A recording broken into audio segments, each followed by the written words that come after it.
This thing's got some kind of fucking rollout over here, huh? Roll out the fucking red carpet. Ladies and gentlemen, please allow me to introduce myself.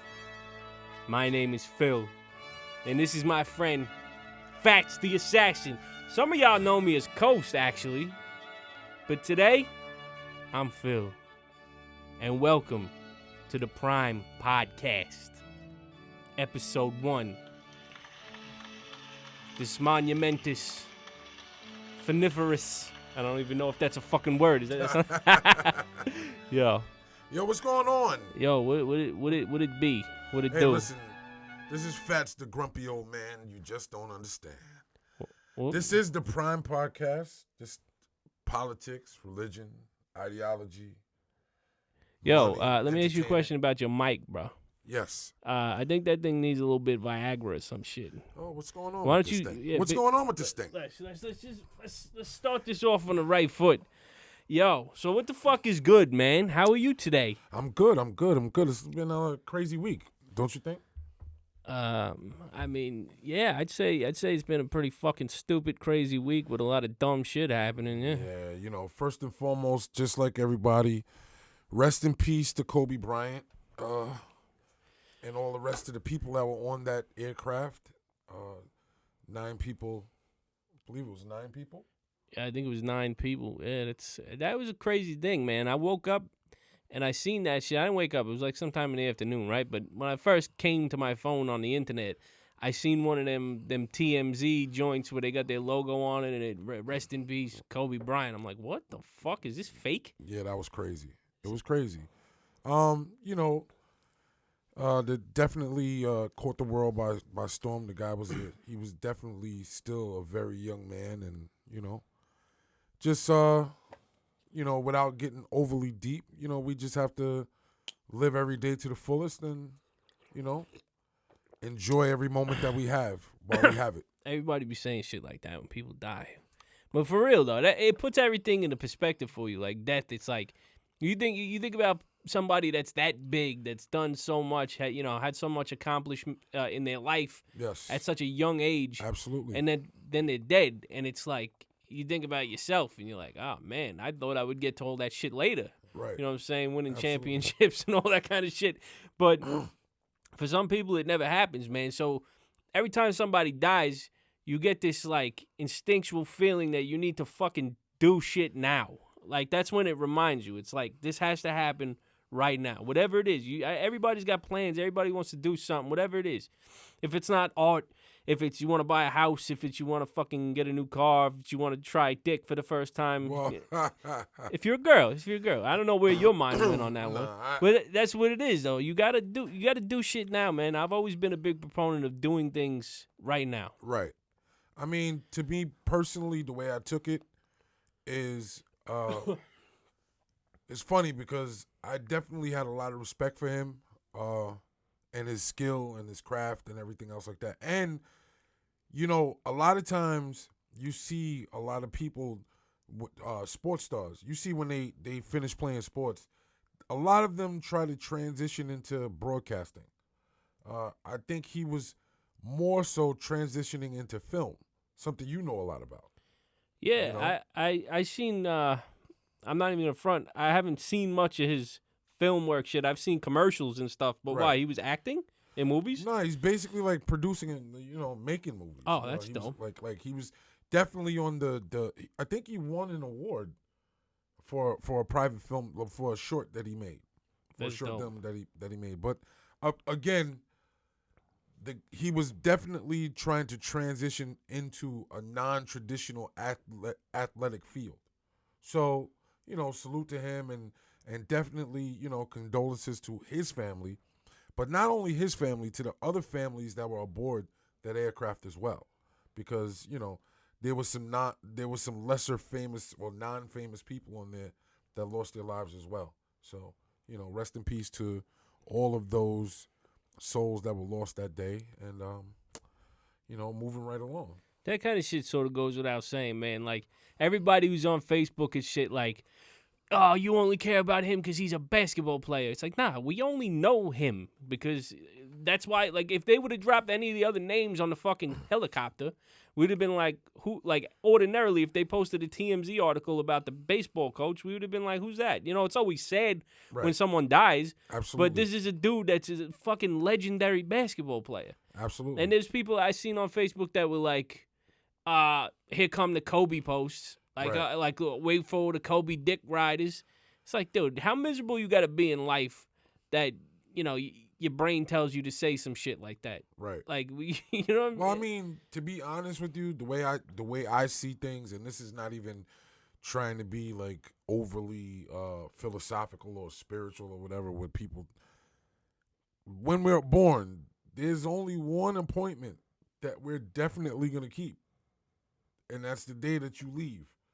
And nobody knows when it's going to happen. That's the reason why you have to live every day to the fullest. And, you know, and I know there's a lot of people that waste time. I mean, we're all guilty of it. I'm guilty of it. I'm sure you are in some parts of your life, too. Everybody does it. But it's important to do shit now. Absolutely. Absolutely. So, with that being said, we're here doing this podcast. Yeah, man. I mean, last week we did like a test episode of the podcast, and we introduced what we were doing, what we were gonna, get into. We said a whole bunch of shit. I said this is Fatz the Assassin, and you guys may not know him. Really, if you listen to my music and you're on my Facebook, you know him without knowing him. He was on the track Hardcore Style on Without Papers. Yes. With his partner in crime, Slim. Yes. They're from a group called The Circle. Yes. And they were signed to Viper Records. Yes. If you go on YouTube, you could Google The Circle, D-A Circle, and you could see all the music they did. Right. But I'm sure many of you will have the pleasure of being exposed to me through Fatz. And don't get mad at Fatz, because Fatz is a good man. He doesn't have such a dirty mouth like me all the time. Right. And I talk a lot of shit, and I apologize for that. I'm gonna try. Never be apologetic for who you are. But that was what I was gonna say next. Is I'm gonna try to because sometimes I listen to recordings of myself back, and every other word is fucking shit and cock and fucking balls and all this shit.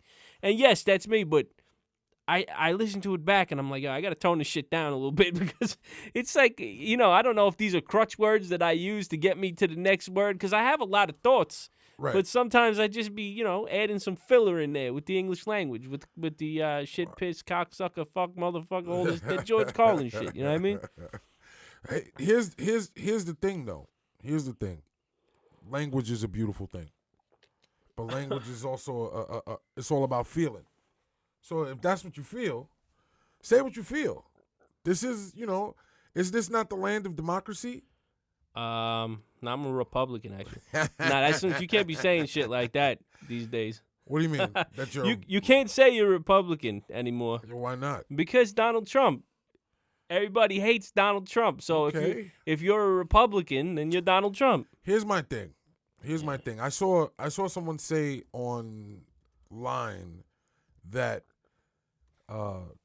democracy was being killed because they chose another event this week. They chose not to call witnesses in the impeachment trial.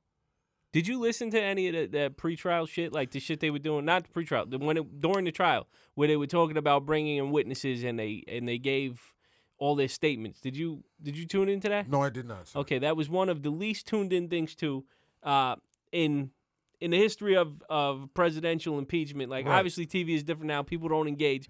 But just the numbers of that alone, right? Nobody gave a shit. Do you know why? Because it's not a meme. They can't post it quick and have a quick reaction to it. I don't. Why? Also, when you already know that the game is fixed, when you know the fix is in. Talking to the fucking mic. When you know that the fix is in, then it's pretty much like, why am I paying attention to this? Yeah, but my point is this, though. Like, did you ever at one time think that they were gonna vote to bring in witnesses? I thought it was a possibility, but when you look into it honestly, when I look into the shit that they were saying and everything, and I know right. It sounds glorious to not have Trump as a president to a right. lot of people, mm-hmm. but like they were reaching like a motherfucker, right? Like they really were reaching on this shit like a motherfucker. And when they published the transcript of what was said, and then after that, where everybody kept blowing the shit out of proportion about, like, they're basing this whole thing off of what happened with that phone call and how he was gonna stop funds to them, and like they're citing the transcript, but they're taking a sentence over here, but they're not talking about the full conversation. Like when he literally verbatim said, "No quid pro quo. This has nothing. This is not gonna stop any other deals that we have. This is not, this. If you should look into it for yourself." It's more or less what he was saying. Right. He wasn't saying do this or I ain't giving you the bread. Right. So the funny thing is though, when the guy got into office, he ran his campaign like a reality TV show. Right. End of story. I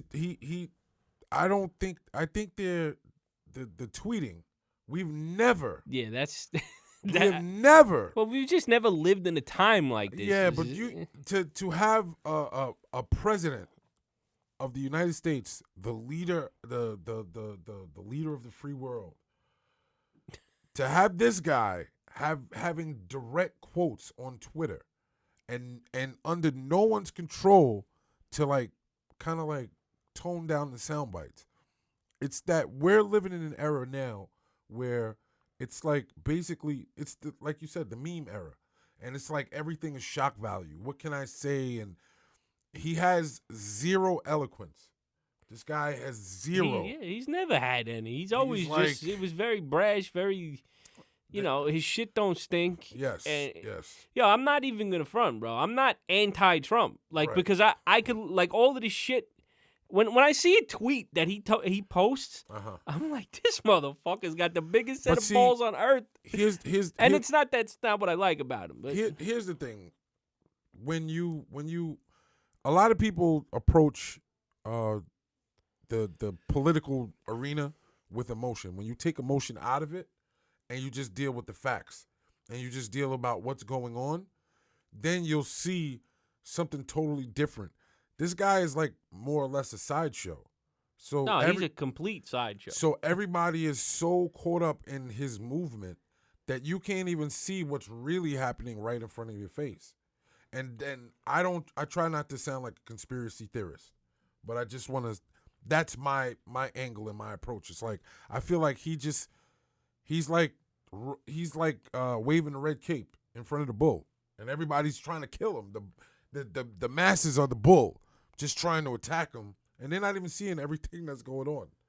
They only see that red cape. Yeah, but there's a lot of shit that's going on that he's done. He's El Matador. Yeah, that other shit is, it is what it is. It's for the fanfare and to get everybody talking about it, and some would see it as a distraction. Right. But when you look at what the fuck is really going on behind the scenes, he's done shit that no other president has done. And are you saying good or bad? Good and bad. Okay. Not more good than bad, bro. I know this is a surprising thing to you, and if you would have had this conversation to me in 2016, you would get a completely different answer out of me. But all the shit that he's accused of doing has tarnished his reputation to the point where it's automatically fuck Trump. Okay. And it completely negates. How do you feel about the shit that recently happened in I'm still waiting for the good. I'm waiting for this good. I mean, if you look at it, you have a 401k. How's it performing? And this is what I'm basing this shit off. Okay. Non-emotional factors. Okay. When you ask me, we have the same 401k. Yes. When you ask me how it was doing while Obama was in office, and how is it doing now, that affects me directly. It affects my kids. It affects my retirement. It affects a lot of things in a positive way, and I look at that. That's a positive. The economy. Okay. That's one of the. See, I don't have this emotional attachment to shit that he said because I don't fucking know what he said. I don't give a fuck what he said. Right. It's never personally affected me. This might sound very selfish. Right. And most people are gonna look at me like I'm an asshole for it, but I'm just gonna keep it 100 with the whole thing. Right. I'm not out here waving flags for Trump and shit. But I'm looking at what happened. What happened over the course of the last few years. Right. And, what bad happened? Tell me a bad thing. I gave you a good, tell me a bad. Oh, Hey, well, if you Tell me a bed. We're if you're talking if what as are a discussion. what are your taxes? See, this is the thing about the taxes. What are now. your what are your taxes? Because In- he limited, and where we live, in the jurisdictions that we live, taxes are very high. Taxes have always been very high. All right. So, but what I'm saying is, a lot of people, the working class people, have taken the brunt of the tax laws. Definitely. So that's one thing that he kind of like shoved it up. Yeah, but it's I don't notice any different like cash flow, like in the way. Are you talking about the home taxes? Yeah, or, I'm talking about what you can write off. Because what you can write off. What you can write off, because the income tax write-offs used to be, I believe it was 36 lines, and it's down to like 18. Yeah, well, listen. I'm not even gonna sit So up here. that affects the working man. That affects the guy that has things to write off, and then the real estate tax. It's funny because I didn't fully understand. It was like a frenzy with people trying to pay their taxes early and everything else like that, and I didn't fully understand until I went to do my taxes the following year, and the $10,000 limit. But that limit is your state income tax and your real estate tax together. So people that are paying exorbitant amounts of real estate tax every year, they're pretty much screwed because the ceiling is now so low. Yeah. So you just leave a lot of money on the table. And the thing about it is this: it's not just him. A lot of times when these tax laws go into effect, it is the middle class, the working man, that takes the brunt of the It new always incentives. is. Who's the one with the income? Like, Well, I mean, there's people that have way more money than us that they Right. get all these breaks and shit. And you're Right. right, it's not Right. that kind of shit. It ain't fair, but that shit has been going on forever. Absolutely. Like that Absolutely. shit is Well, again, I feel that this presidential term has been fueled off of a lot of emotion. yeah, definitely. That's lot the of thing I emotion. don't like the most out of his presidency is what it's bringing out in people. Like Right. it's nothing good, man. Trust me, it's terrible. Like a lot of people, and the worst part is most of the people that sort of perpetuate that kind of shit have Right. no idea what they're talking about. They're unemployed, Right. unemployable. Right. They don't fucking do anything to contribute to the world that they have such a fucking stance on. Well, see, that's the problem. This is what the problem is. The problem is that the liberal mindset versus the conservative mindset. Now, it's hard for you to have a conservative mindset and then not try to, like, you want to be conservative because of your position and your status in life, where you've gotten. So you have more of a conservative view. Whereas if you have more of a liberal view, it's like if you have liberal views, you automatically Democrat. If you have more conservative views, you're automatically Republican. But nobody wants to, well, not saying nobody, but it's like what you just said. I don't want to identify as Republican because that says that I'm a Trump supporter. You understand what I'm trying to say? Yeah. I mean, that's what it is, though. But it's not. With a lot of people, it's not something you could put in a mold anymore. No, definitely not. That's where the lines get fucked up, and Right. people that they think they're disagreeing with somebody that they actually agree with on a lot of shit. There's Right. just way too much shit going on. Like, Right. I don't know. Well, basically the way I see it is this. A lot of people have gone through a lot of a gamut of mixed emotions in this last 4 years. They're at a point now where a lot of people wanted to try and remove this guy before the election. The fact of the matter is we have an election coming up. And if you're going to try to remove the guy, this is now where you have to exercise your vote. A lot of people that have the right to vote do not go and vote. And this is the time that if you are a person that has the right to vote, you have to exercise your vote in a way that says, I'm standing up and saying, this is what I want. Period. End of story. You have to know what you want to. That's part of the thing. Like, and you're right, but you just have to know what the fuck you want out of your vote. Well, think about this. Like you said, in this era, this is we even what we're doing here, we're sitting here talking and everything else like that, and we're giving our opinions and vice versa, and we're bouncing them off of each other. In this generation, in this time, people are so jacked into what they're jacked into, they're not even paying attention. Right. That's the biggest thing too. And everybody, not many people could sit like me and you were sitting and have a conversation about it. Because most people, when you talk to them about it, they're like, "No, you're fucking wrong. You don't know what you're talking about. Right. And it's this way because of this, and it's not that way because of that, and it's that's what causes this giant fucking divide. There's no communication about what exactly everybody wants. Well, no pun intended, but it's not black and white. You know what I mean? No, it's not. It's not black and Italian. I told you about that white shit. Well, here's the thing. When you fill out an application, what do you check? Other. Motherfucker, I haven't filled out a motherfucking application in at least 15 years. I'm just saying, what do you check? I mean, I don't know. What do I check? It says so wait, black or white? For Italians, we should lobby for Italians to have what would you do it off black? No, listen.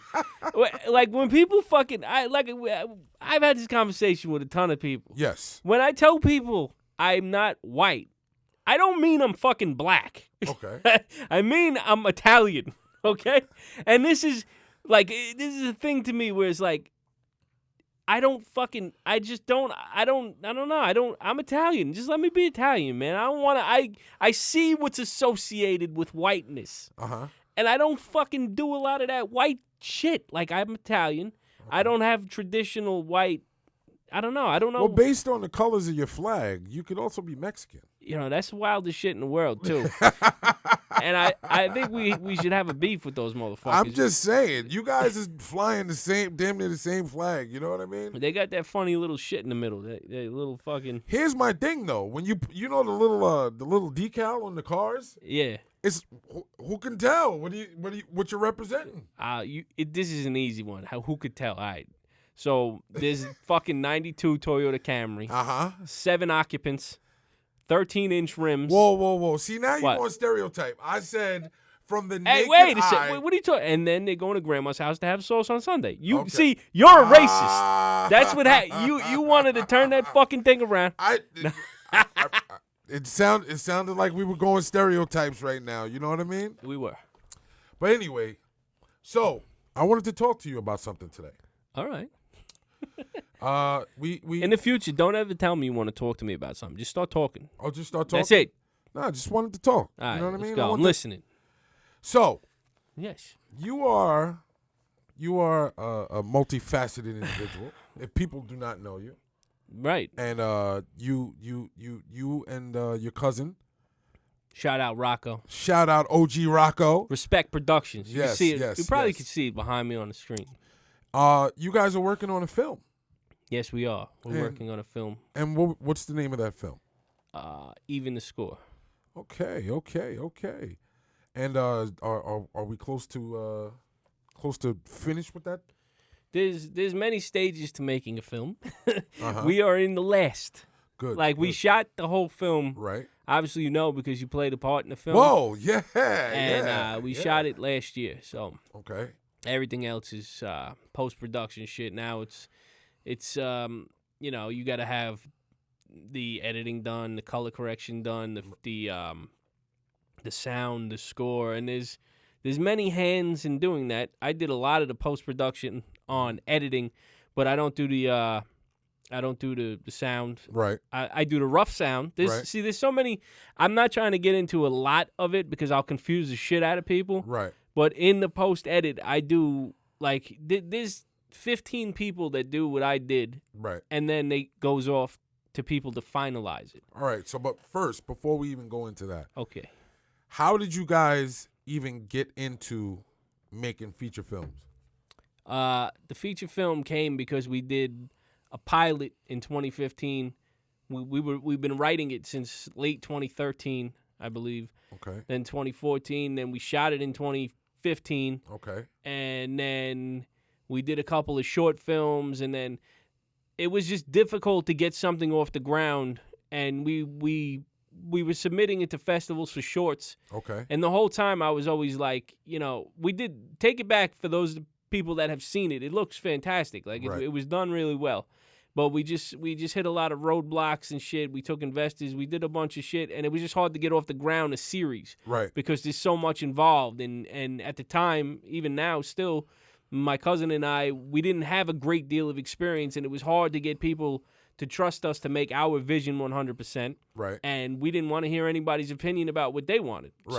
So we moved forward from a series, and we kept telling ourselves we need to make a feature film. Right. If we make a good enough feature with the way the world is today, with the internet and all these streaming services and all these platforms that are available for independent artists, people that make art, independently, you could literally if you have enough of a system built behind you or a plan to promote the Right. thing that you're doing, Mm-hmm. everybody has a streaming service. You essentially are in everybody's fucking living room. Okay. They just have to fucking know about it. Right. And we felt we had a better chance at doing that and concentrating our efforts on one project. Like, instead of having to hit them every week with something, like, this is the film we did. Right. Now, my goal, obviously, with this film is now to keep being able to make more films. Right. And just have this thing make waves for what we're doing, and have somebody come at us and be like, yo, you guys, you could really do this. Here's a bunch of money. But here's the thing, like, from my experience doing music, let me just relate it to doing music. When you get an idea, you have to find the actual music, put your words to the music, and then you take your music to a recording studio to record and everything else like that. When you're actually dealing with film, how do you now take your ideas, put them, record them, and, like, what is the actual process of when you're just starting out? To the people that are out there that are like, you know what, I feel like I can write a script. All right, well, it's honestly, the whole vision between me and my cousin, obviously I've known him my entire life. He's my younger cousin. He's 2 years younger than me. We were always cool, but for a long time, we sort of, like, we would see each other at holidays and shit. We'd talk from here and there. But then I did a music video with Laro. You remember Laro? Yes. Shout out to Laro. Kinda. But no, shout out Laro. So we did this music video, and then from that, my cousin caught this fucking bug, because my cousin had always been writing. He wrote a book like that. He had this whole, it was just like this story that he wrote. It wasn't in any type of format because he didn't know what the fuck he was doing back then. Right. But it was a story from start to finish that he wrote. And he wanted to make films. So he was like, yo, I have this idea. Mm-hmm. And we just built off that idea that he had. It wasn't the book that he wrote, but it was something sort of similar. And right. we used to sit, I at the time I worked in Gun Hill mm-hmm. Depot, and I used to meet him every day after work. Okay. After work. That's dedication. and we would sit in the market over there on fucking Arthur Avenue, and we would sit. I'd bring my computer. Super Italian. Go ahead. Yeah. But I mean, it was just a good meeting spot for us because he came straight down the Bronx River and met me right over there. Right. So we would sit there and fucking, we'd write that story. Okay. And we had no idea what the fuck we were doing. Right. I mean, as far as like formally writing a script properly. But we figured it out quick because of, you remember Joey Palms? Yes. He shot that video. He was all into film shit. And I told him this back then. Like, honestly, like, if it wouldn't have been for P.R.I.M.E making films. Right. And you met P.R.I.M.E, right? I love P.R.I.M.E. But I was like, if Joey P.R.I.M.E could make a film, I could make 1,000 films. It's not the shit on P.R.I.M.E. But like, and I followed you right down that rabbit hole too. You know,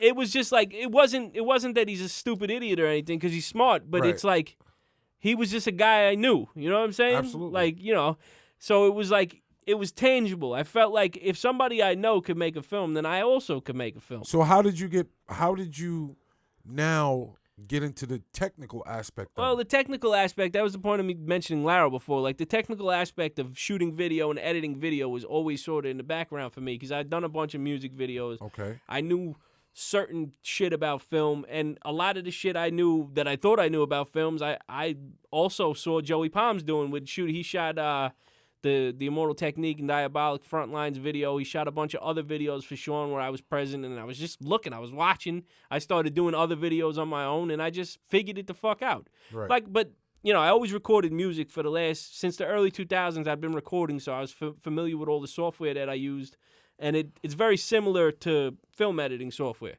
Right. So I downloaded a cracked version of Sony Vegas in like 2000 and probably 13, right around that same time. Definitely 2011, 12, because I shot a bunch of music videos before that. Right. So I started learning how to use all the video editing software. Right. And then, when my cousin and I started talking about doing it, we were like, I told my cousin, I was like, I know the technical aspect of this.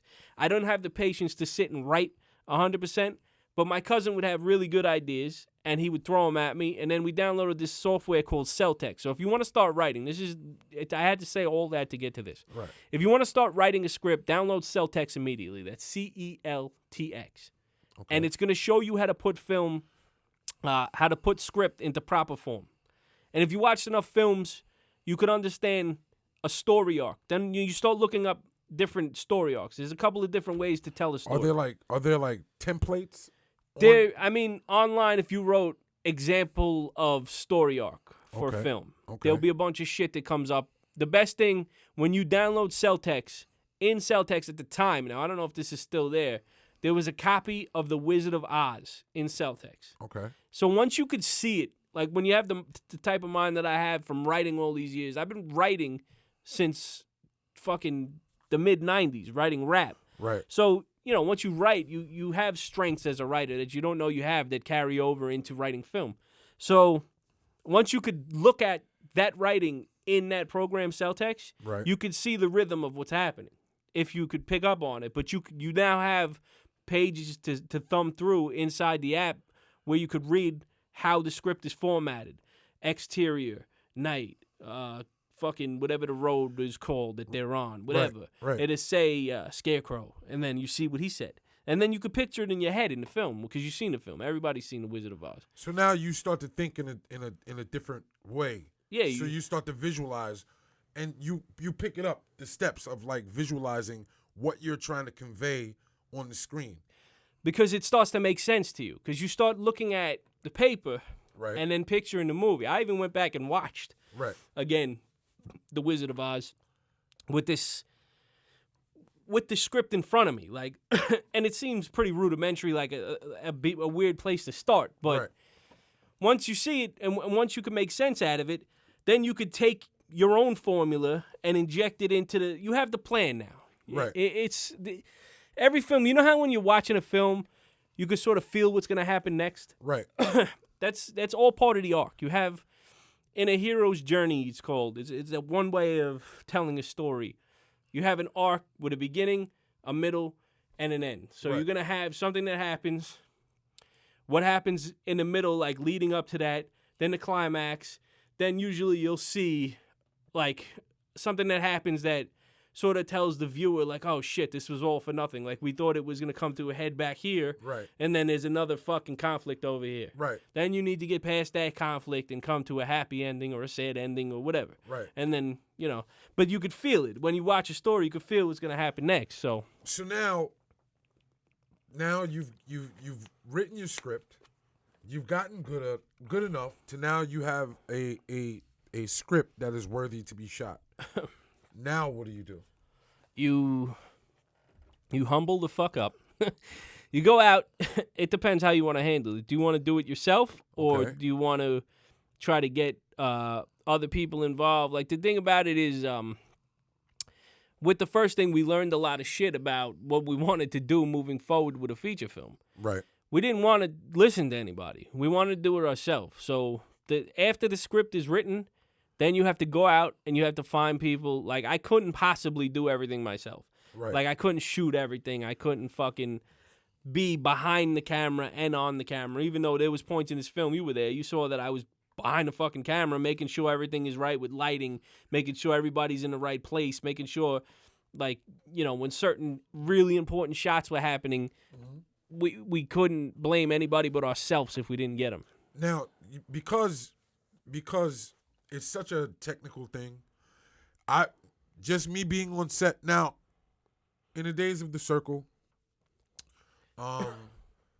we had an awesome videographer, director, producer. We had an awesome guy, Mark Carencia. Shout out to him. And 10 years ago, when we shot all our videos were so like above and beyond that even today they can stand the test. Like, they can stand in line with a lot of videos that are done today.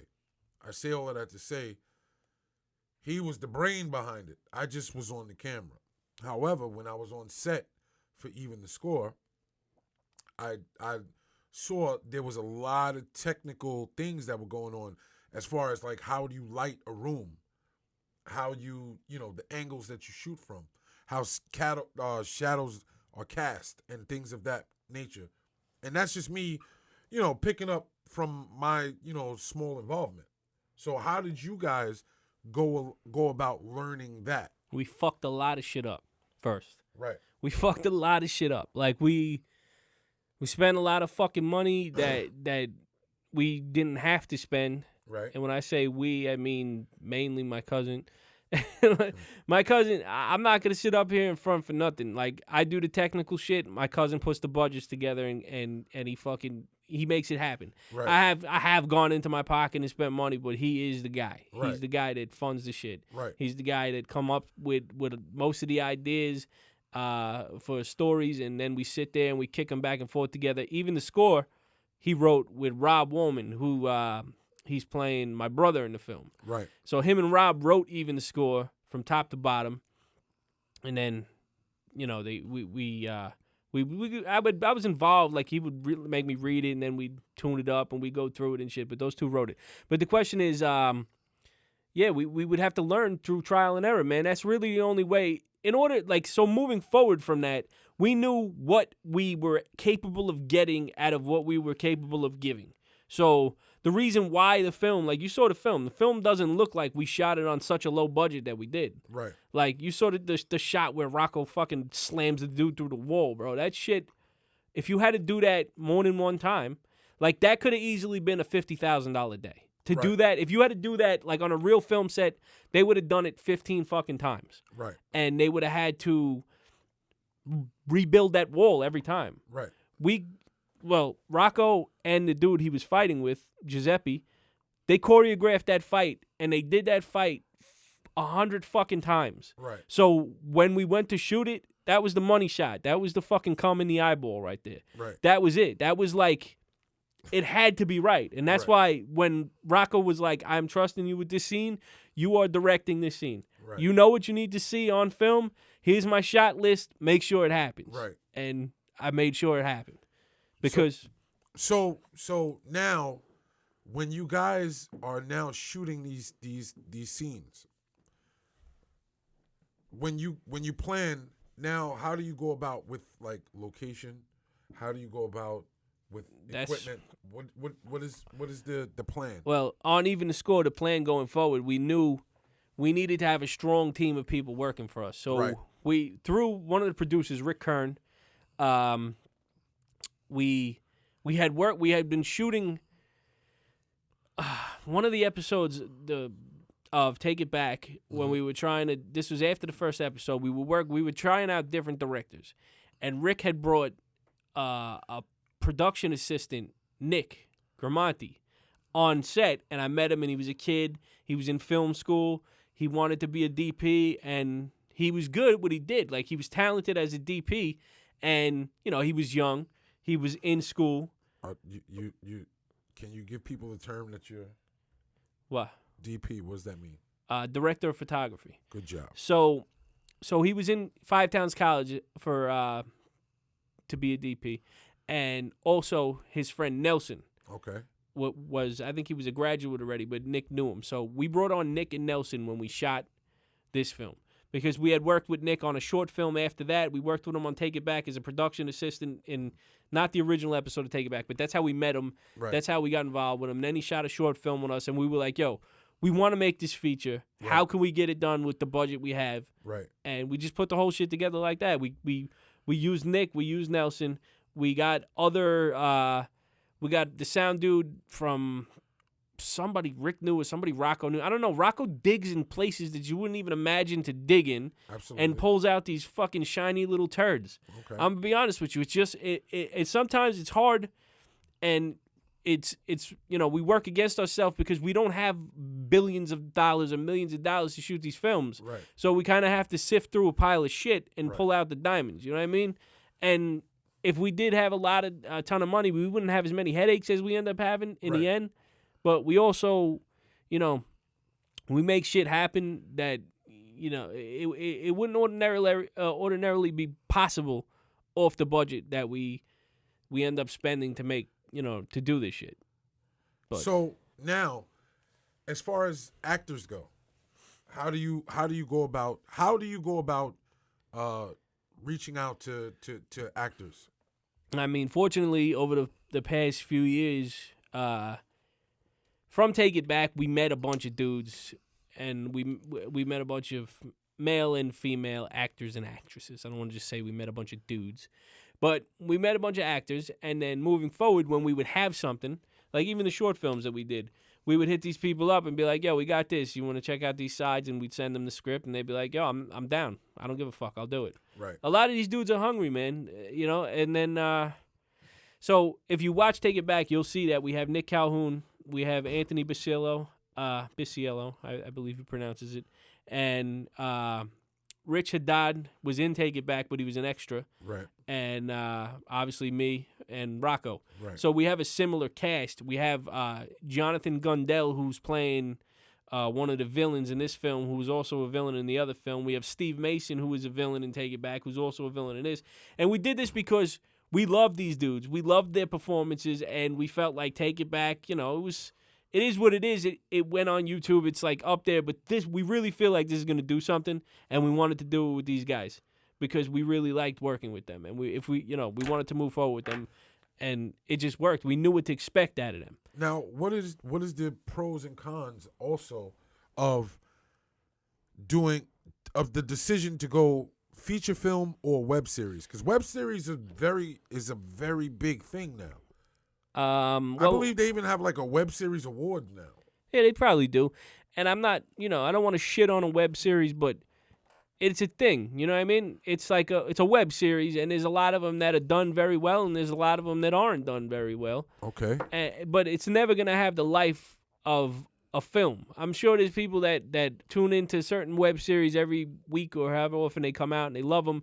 But it's still it's episodic, and it's not a film. Like a film is a standalone thing. Like you could build an empire with a film like Right. Fast and Furious, where you have 1 through 8, and we have plans to do even a score 1 through fucking 1 million. If you ask Rocco, we're just gonna keep doing it because it's a story that you could keep building off of, and it's sort of like has that vibe to it, like that. Films like I say Fast and the Furious because you have this buddy vibe, like they're all friends, they're all for one, you know what I mean? Right. And people relate to that shit. Right. So, you know, it's an easy story to tell, but I like it better as a film. Like a web series is, they have all of those they're accepted in film festivals that do web series and shit, but to me, for what we're trying to accomplish out of doing this, it has to be a film because we want to make more films. We don't want to make episodic shit. We would love to make a TV show with the right people, with the right money. Obviously, who wouldn't? Right. But film, we wanted to have a feature film in the bag that we could say, look, this is what we did. Here it is from start to finish. You don't have to watch 10 episodes. You don't have to tune into YouTube. It's on every streaming platform or wherever we can get it that's going to be in everybody's living room. So when we're promoting it on any social media, right, it's there. Well, see, with episodes, I know that the actual the writing and pre-production has to be a lot more. You have to do, all right, so if an episode is an hour, right, our film is probably pushing 2 hours. Okay. So that's like 2 hours worth of these web series things. Like, imagine how long it would take on the team that we have to shoot a web series that was an hour runtime. Right. Even if you chopped up, like, you know, it's still like we'd be fighting against ourselves to get something done, and there would never really be like that sense of completion. And that's what we were going for with the film. So we could do it. We could say it's done. We can move on. They already have the next script fucking 80% done. Okay. So it's like, you know, even they have the Never Forget film that Rocco was a fireman, and he's all, you know, he's surrounded by my uncle was a fireman, and he's got a lot of family and friends and people that between him and my uncle that they met along the way that, you know, they could relate to the story that he wrote. So I'm not going to talk too much about it because it hasn't been done yet. And it's a really dope story about firemen. So that's the next film he wants to make. And then after that, obviously, even the score 2, whatever comes first, but we'll see. But yeah, that's why we went with the film instead of the web Rocco, Rob, no one kills me, okay? That's all I'm saying.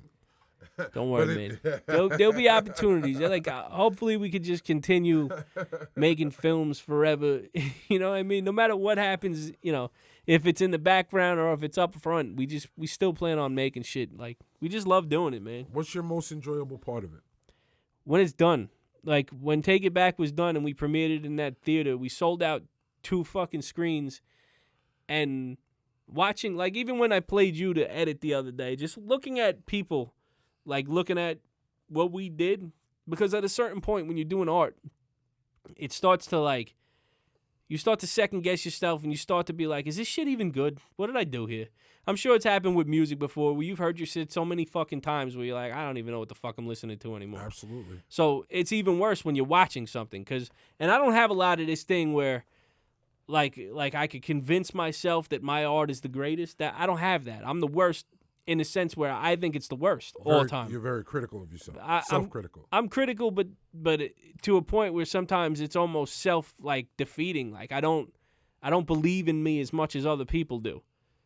Okay. And then it's hard to fucking, you know, it's hard to gauge where you're at with a lot of shit. Me and my cousin are a lot different in that way, where he has that strong confidence in everything he does. Right. Whereas I don't have it. And it's not that I know the shit that I do is good, like, but I don't believe in it until other people believe in it. It's a weird thing, you know? Right. So. What I saw was listen, you know, ladies and gentlemen, you guys are in for a very, very, very, very good treat. I'm not saying that just because I'm a part of it. I'm saying that because it's very well shot. It's definitely, it's funny too. You know what's also funny? And this is just from my standpoint, my point of view. When I got the script, I just paid attention to my parts, what I had to learn. Yeah. I didn't really. Me too. I didn't read through the whole thing. I just paid attention to what I was told, because, you know, basically when you're in my position, you get called, and you're like, yo, what'd you say? Yo, we got a part for you in the movie. All right, send me the script. All right, yeah, here's the script, and you're so and so. All right, cool. So I just paid attention to that. Now, when I stepped back and now I actually saw the movie come together in the clip that you showed me, it's like it's not only well shot, but the storyline is definitely on point, because I was drawn in to it, because now, you know, when you're on set, you're paying attention and you're not paying attention, and, you know, they're doing takes over and over again. So you walk out, you come back, you go get something to eat, So you're not really paying attention. So now when you see everything come together, it's like, wow, that's what they were doing. And was I not? I was drawn in. Yeah, when you were watching, I didn't want to stop it. Like, I wanted to show you your scene. Right. And then, like, I seen how engaged you were, and, like, I wanted you to enjoy it. But, Right. yeah, Absolutely. so that it's shit like that. That's a good feeling for me. And that, because, like I said, it's been so long since we shot it, and how long I was working on it before it was ready to go off, in post and shit to get the finishing touches. Right. You start second guessing. You start thinking, like, is this going to be great? And I have to snap out of this, and I think, like, after this shit comes out, hopefully I'll get a little more confidence in it. And you know what it is, partially too, it's because I wanted to be an actor. I wanted to act. Right. And I didn't really want to get so heavily involved in the backside of all of this other shit. I don't have this, and I tell this to my cousin all the time, I do not have a passion to edit film. Right. I don't, not at all. I like being on set, like, the directing aspect of it, I would like certain, the lighting, shit like that. I like seeing something come together. Right. But my main passion is acting, and I feel like it's actually one of my strengths. Like, I have a very big personality, and I feel like my sense of humor comes across on screen very well. Right. And my interaction with people, it just feels natural. Most people have told me that when they seen my shit. Like, when I make these videos in the car talking, like, it's that same shit that pulls you in. It's something about me. Right. I could see that, and people tell me that, and I'm confident in that. Not so much in everything else. That's why I think I prefer to just do that. But now here's just in another direction. Being that a lot of your origins, just like mine, are in music. How do you go about selecting the score? Well, and the soundtrack for a feature film. I mean, also a lot of it is based out of necessity. Like I said, with hiring the people we hired, we try to get the most out of the least. Okay. We're dealing with what we can. So fortunately, when we did take it back, we met a dude named Jay Rothman, and he's a really, really talented musician. So he plays the keys, he plays guitar, he does everything. So Okay. Rocco will tell him, like, for certain scenes, like, if you watch Take It Back, there's a scene you'll hear, like, a soft piano playing, or you hear dramatic strings. Right. Rocco will sit there and he'll throw these ideas back and forth with me, and he'll be like, yo, I think I want it to be like this during this scene. And then he'll say that to Jay, and Jay will fucking send him back the scene until it's exactly what Rocco heard in his head and what we, pictured how we wanted it to be. Right. Now, that's the score. As far as music goes, Right. we just, like I said, like, we need to use shit from me or my friends, people I know that will allow me to use their music, and I am surrounded by so many talented people Right. that it's not even a fucking compromise. Absolutely. Like, so, like, when I said to you that we wanted to use your song, Fisticuffs, right? Right. That song is fucking, could you get a better song for a fight scene? Right. Right. Bang, bang, bang, bang, bang, bang, bang, bang. When that shit comes on, it's a rap. Right. So, we just try to use what's at our disposal. And I got a song from Burke the Jerk. You know Burke? Yeah. He's Sensi Star, all those Philly cats. That is just, when we shot the ending scene, I said to Rocco, I got this fucking song that is perfect for the ending scene. Right. So I placed it in there like a temporary place, and I played it for Rocco. And Rocco's not the biggest fan of hip-hop. He likes old school hip-hop. He likes the real shit that we like. So he thought, when I mentioned hip-hop to him, he's like, he's weary because he don't know what I'm going to play him. Right. But I laid that shit over the scene, and I played it for him, and he was like, yo, it's some powerful shit, bro. The song is, at the ending, so you didn't watch it to the end. You don't know what happened at the end, but in that moment, there was no better song that I would have used than that Burke the Jerk song. So see, now that's the thing. Like, it's so crazy. What I'm getting from you right now, is now, if you're inspiring, if you have someone that's aspiring, if you have someone who's aspiring to be a filmmaker, what we're talking about is hopefully inspiring them to make a move. Just fucking do it. Just do it. No matter now, what. I feel that what you've said is like a strategy, is like, being that you're a baby in it, when you're a baby, you kind of like try to come up with other babies.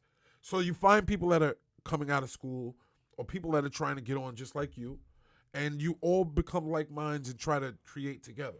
That's really, I mean, it's the only way to do it if you don't have, like I said, these like a film day, like the day you were there. Right. On a real film, like a real Hollywood budgeted film. Right. That's a fucking $250,000 day. Right. In the location. Think about the location. Absolutely. A fucking abandoned movie theater. It's not abandoned, but it's in the process of being rebuilt. So it looks like an abandoned. And the other location as well, the bar. All of them. That's one thing that Rocco has great strength in is meeting people that have locations and talking with them. Right. And Rick Kern is a big part of that. Like he also does film stuff. He works a lot as producer on film, so he meets people. So it's just like this extension of people. It's like a fucking tree. Like it just goes out, and you see, put it out in the world. Yo, I need a sound guy. Rick, it's like, Rick, I need a sound guy. Rick says to his guy, they need a sound guy. And then before you know it, the sound guy, it starts coming back to you. It's like, all right, I got a guy. I discovered something. Well, I learned something. Not discovered. I learned something that was very important when the first day of shooting that I came, the first day we shot. Continuity. It's very important, dude. You could fuck up whole shots, even when you have your mind on making sure you have everything proper with continuity. Little tiny shit. Like, I could say that again. Even when you make up your mind when having everything proper, I said it before and my arm was down. Right. So if I wanted to cut to that coverage, I couldn't use any of the shit where my arm was up. Right. Because it's a fucking, when you're cutting a film together, it jumps. You'll see a quick fucking, the arm's here, then the arm's here. And it does something to your eye when you watch it. It takes you out of the moment. So you have to be very mindful of the continuity when especially for the editing process. 100%. So that you have to, because when we were on set that day, Rick was definitely on you guys about continuity. Even on Bollock and myself. When we were shooting our scenes, so it's like, no, you guys did this. So you have to do this again the way you did that. Yeah. So. I mean, there's also when you're doing it not on a large scale like this, and Rocco was directing, but he was also acting in the film. Absolutely. Normally the director would have a separate monitor that he would carry and monitor shit like continuity, right, and shit like performances and shit. And all of this shit is happening at once. So when we leave there is when we get a chance to do it. We could do it on the fly the best we could to stay mindful of it, but we don't know exactly what we have until I'm sitting there chopping it up, and it's like, fuck. It's something so stupid that could have been done that would have changed. Like, then you rule out say you like one performance better than you like the other, but you can't use it because of continuity shit. Right. And it really is a pain in the ass. So that's why this is all shit. Like, this film is like a culmination of every pile of shit we've left in the world until now. Right. And we've got to a point where we figured it out enough to make you motherfuckers a believer. When you watch it, when you see it, it's like, all right, they know what they're doing. Yeah, but the thing is, there are a lot of people out there that would like to do things like podcasts. They would like to do things like make movies, make web series. I believe that, the first time I ever stepped in a recording studio to record a song, I knew nothing about what reverb was, what delay was, and what certain effects on vocals were. I didn't even know what ad-lib and hype tracks were. I mean, dude, who knew about all of that? You don't know until you do the shit. Like, this is my 101st podcast. Right. I had another one I did 100 episodes of. Right. It's just, to even get where we're at today, and I don't even know if, after we watch this, I might see some dumbass mistake I made, but you have to just repetitively do whatever you want to do. It's that 10,000 hours thing, to become a master at what you're doing. And that's not to say you're not really good at what you're doing at 8,000 hours. Right. But to become a master at something, you need to do it. You need to, and a lot of the problem is, a lot of people don't really want to do the shit they want to do. like it sounds like a good idea in theory. Right. But when it comes time to fucking put your shoes on and walk out the door and go do it, it's like, man, I'm really sunk into this couch right now. I really like this show. Right. I'm like, it's hard to get people to, to actually follow through and pull the trigger and make a move, man. And the people that do, a lot of times persistence is rewarded, and it's just because you've done the work. And then I feel like anybody could do anything they want. You're absolutely correct. The greatest investor in you is who? It's got to be you, man, because nobody else is going to invest or believe in your dream the way that you do. And I talk about this with my cousin all the time because Rocco is so fucking passionate about everything that we do. Right. When the people that we're working with, they, you start to see people like, after the film, everybody, when you're on the film and you're on set, everybody's a close group. That's, if you have a good crew, everybody's close. Everybody wants to see you win because they're winning with you. Right. So they want to make sure they get the best product out of you. But when people, when the film wraps and they're on other shit, right, you're backseat now. It's old hat. It's your shit. It's not their shit. They worked on it. Right. But nobody is gonna work as hard for you as you. Right. And that's the moral of the fucking story. So if you want to rap. You want to make a film. Write it from beginning to the end. Figure out how to do it and actually do it. Go find like-minded individuals that also want to do it. Right. And get it done. And you're gonna fuck it up a bunch of times. You're gonna make a shitty film. Right. But eventually, if you keep working, you're gonna figure out what works and what doesn't work. But back in the days of making CDs, when you made a shitty CD, what was that? A weed plate, right? I mean, at the end of the day, I wanted to talk about this because this is something we were supposed to start this podcast a while ago. Yeah. And the editing process of the movie, we were kind of like waiting so that you guys could like get that going. Yeah. So, it's very interesting to me because, like I said, I learned a lot about it because acting is definitely. A lot of times, a lot of people think it's easy. Acting is not easy at all. It's not easy, man. It's long ass days. One of my favorite things, a saying on set is "hurry up and wait." Yes, because you'll be in a scene, you'll appear on screen for 50 seconds, a minute. Absolutely. You were there for 14 fucking hours. Yes. I've gone out to things and got completely cut out of them. Right. And I was there for full days. Like it's a long process, man. But anyway, we're hitting the time mark, man. You see how fast we get into a conversation and the shit just goes. But here's the thing: when you guys tune in, what do we call them? I forget. You're the primates. And subscribers to this show are the primates. So when we greet you guys, we'll be saying, "Greetings, primates." Greetings. And so we're going to wrap up, and we're going to return next week, and we're going to talk about some more things that don't make sense. You know what I'm saying? This is something that's very important. And with any artistic endeavor, and this goes into work, you could work as hard as you want, but you need people around you. Like, and this is, this day and age, a lot of people just, they don't give a shit. Like, if you fuck with us, man. Share the podcast. Tell your friends. Post the links when we post them. Share them. Let us know. You got questions, comments. Don't be afraid, man. Whenever you guys write on my shit, I try to write back to as many people as possible, but I read most of the shit, man. It's just my life is incredibly difficult. I'm married with children.